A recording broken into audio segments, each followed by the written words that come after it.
Welcome friends, मैं आज आपके लिए लेके आई हूँ एक अनबॉक्सिंग जो मैंने अमेज़ॉन से मंगाया है। ये है मेमोरी कार्ड।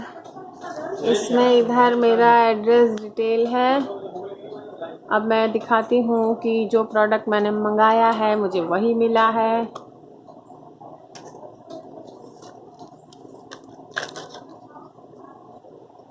मैंने बहुत सेफ्टी से पैक किया है। ये बहुत ज़्यादा पैक कर दिया है। ये इसको मैं हटा दे रही हूँ। ये देखिए, ये मेरा एड्रेस जो है मुझे नहीं दिखाना है आपको। ये है 363 की मुझे मिली है और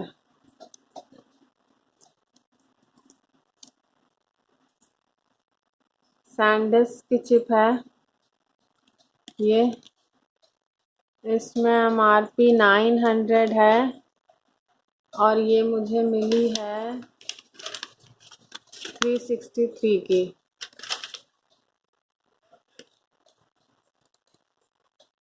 तो ये था एक मेमोरी कार्ड की अनबॉक्सिंग। 32 GB की है ये चिप और ये आपके लिए।